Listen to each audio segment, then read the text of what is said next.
El mesc, el fàbega, a la merda. Cercle redó i putrefacte de paraules oloroses i malsonants. Pantim contínuament ferum social, en fer caure les nostres necessitats pel propi pes de la paraula. El fons passiu de l'ànima, excusat reflex del costum. Ànima es tracta d'un poema de l'escriptor del poeta Josep Antoni Alfonso i Díaz, nascut a Ontinyent l'any 1969, i que edita, si no ho tenim entès malament, és el seu primer llibre en solitari. Pertany al llibre en vers i està publicat per l'editorial Germania. Nosaltres tenim ací a Josep Antoni perquè ens parli una miqueta d'aquest llibre i ens parli també una miqueta de la promoció que es va fer. Què tal, Josep Antoni? Bona vesprada, Alfons. Bona vesprada. Moltíssimes gràcies per estar ací al programa Mar de Muses. Concretament, per a parlar una miqueta del teu llibre, del teu poemari en vers. I de pas també ens contaràs alguna coseta d'unes tertúlies que fas també per allà Ontinyent. Correcte. Em sembla? Gràcies a tu, Alfons. Doncs, per què no ens contes la història d'aquest en vers? Una història d'un llibre que té una estructura miqueta peculiar, perquè així com la major part de llibres, quan tenen seccions amb un contingut, o un missatge, per exemple, o amb un títol, nosaltres trobem amb unes seccions encapçalades per lletres. Sí, està plantejat com una mena de diccionari, on vaig definint una mica una sèrie de paraules o situacions o qüestions que m'inquieten, i així hi ha un poc l'estructura que té. Com bé has llegit, Ànima és un dels poemes que estan a la lletra A, és un dels poemes primers del llibre. El llibre, puc contar-te un poc que és un llibre escrit bàsicament entre 2005 i 2008, perquè jo porto escrivint des dels 17, però no havia tingut l'oportunitat de publicar fins ara. A més, és un llibre molt revisat, que té algun poema anterior, però també algun poema actual d'ara. I està publicat, com bé has dit, en la col·lecció 1000 poetes i un país de l'editorial Germania, i sí, és el primer llibre que publica, que veu la llum. Un llibre que, com estem veient, està ple d'aquestes versions o visions poètiques sobre temes que van, per exemple, del tan treballat bes, la besada, quants poemes s'hauran dedicat a l'acte de besar, no? Exactament. Com per altres que ja és més difícil trobar poemes dedicats a la ciència. Sí, clar, sí. Igual que se li dediquen poemes a silogisme, per exemple, o a sang, o a record, o a divina, o paraules o situacions que no són tan comunes a la poesia. Jo crec que les veus joves tenim que aportar alguna cosa més, no? I alguna visió més de les que teníem ahir, aquesta quotidianitat que compartim amb el lector, no? I aquestes són situacions distintes, no? Situacions... No són tan habituals, potser a la qüestió poètica, no? A la reflexió poètica de la poesia, no? Però per sort hem trobat una editorial que t'ha permès una cosa prou difícil, tenint en compte que ara mateix la major part d'editorials posen el filtre d'un premi per a poder arribar a l'edició. Sí, hi ha unes altres qüestions un poc diferents, no? Que jo pensava que, com tots, quan guanya algun premi, doncs publicaré, no? Ja ho havia deixat un poc per a... Però bé, Germania m'ha permès això, el que tu dius, aquest somni de publicar, perquè uns poemes han arribat a alguna persona, no? Que en aquest cas concret és l'editor o la persona que dirigeix la col·lecció, no? I hi ha hagut ahir un fil indirecte i el llibre ha vist la llum sense guanyar cap premi, no? Per a mi el premi ja és publicar, no? D'aquesta forma, no? Com tu dius, complicada, no? Que l'hauria de ser la normal, al nostre parer. Correcte, no volia dir-ho, però ja que ho has dit tu, subscric totalment aquestes paraules. No? Jo crec que tenim unes veus impressionants d'aquest país, no? En llengua catalana, com bé es va demostrar l'altre dia amb la presentació d'aquest recull de poemes i de poetes que és Tibar l'Arc, de triar llibres, i vamos, qualsevol d'eixes veus podria publicar tranquil·lament si tinguérem una estructura editorial normal, entre cometes, publicar perquè l'editor confia en l'autor, no? Amb els versos, amb el que té que dir, no? Per desgràcia, no sempre és així. No.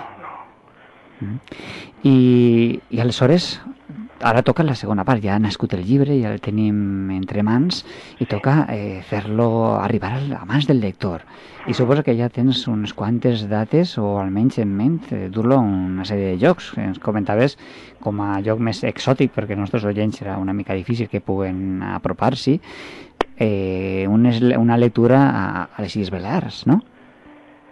Sí, la propera lectura demà, és a dir, demà, a les Illes, a Palma, a la ciutat de Palma, amb un pub o wine bar que diuen ells, que es diu La Banyera Voladora, que també té un nom prou curiós, no? Al principi em va colpir un poc, però penso que és un lloc prou interessant on se fan prou presentacions i recitals de poetes. Un lloc on el senyor Juanjo, el promotor d'aquest espai, és professor de filosofia i fins i tot s'atreveix a parlar de filosofia a un espai així. I bé, penso que és un repte, no? Com tu has dit, no està a l'abast de molts oients, suposo, perquè, clar, anar a les Illes, però bé, se faran presentacions a València i més properes, clar. Esperem poder rebre les notícies per a donar-les als nostres oients. I la segona cosa que també, tan important com és un llibre que s'acaba de néixer, de poesia, és una tasca cultural, d'iniciativa, de treball, com és la que fas a Ontinyent, aquestes tertúlies. Per què no es parles una miqueta d'aquesta segona tasca d'activista cultural? Sí, bàsicament és el que he fet, perquè clar, com publicar és una cosa que es dona en este pas del llibre d'Envers, el que he fet sempre, des que anàvem a l'institut amb el meu amic Sergi Torró, que també és poeta de Ontinyent, doncs on anàvem fem tertúlia, és a dir, a València va néixer aquesta tertúlia quan estàvem estudiant i com vam acabar d'estudiar l'han dur cap al poble, no? A la Vall d'Albaida. I ja porta uns quants anys i bàsicament el que fem és, doncs això, si es pot es porta algun autor, ja han passat ja autors com Salvador Schaffer, Lluís Roda, Manel Alonso, Lluís Roig, i si no, doncs simplement com un senzill club de lectura on cada un aporta el que està llegint i es parla, es sopa, el català i braç, i es parla de literatura. Nosaltres, molts companys que diuen és tertúlia de molles, perquè com està tot escampat per la taula, versos, molles, tot, molts companys diuen això. Nosaltres fem una tertúlia de molles, no? Sí. I això és el que fem, parlar del que ens agrada, que són els llibres i bàsicament la poesia. Doncs una cosa ben necessària en un país com el nostre, tant en tant deixa de mà la banda de la creació cultural i la banda de la difusió cultural. Correcte, i la tertúlia, que no ho he dit, es diu El desert de les paraules. Doncs un nom especialment interessant en un desert de vegades cultural com és la nostra terra. Correcte, a fons. I per què no es llegeix un parell de poemes? Així acabem amb una dolçor poètica als nostres llavis. Doncs bé, anem a llegir, si vols, un poema que també es diu Misèria. I diu així: ploreu aigua dolça, misèria, per a desalar la terra, i els fills recordaran paraules de boscos incendiats, de cendra, imatge retocada al foc, decolorada pel sol, plastificada. Acumulem deixalles de capital social al pati d'aquest planeta urbanitzable, de ple consentiment, com un matrimoni tradicional, però en separació de béns, per si de cas arriba el moment i la vida ens demana responsabilitats. Jo sol, lament, volia calfar-me, no volia cremar-te. Cal reciclar amb humitat les emocions i acaronar-les amb educació, com els nens dels altres, i deixar per a l'oblit la misèria. I això és un dels que podíem llegir. I un altre, com per acabar, amb un tema que és que potser el dir entre cometes no tant adient per a les qüestions poètiques, no? Este de ciència, a veure.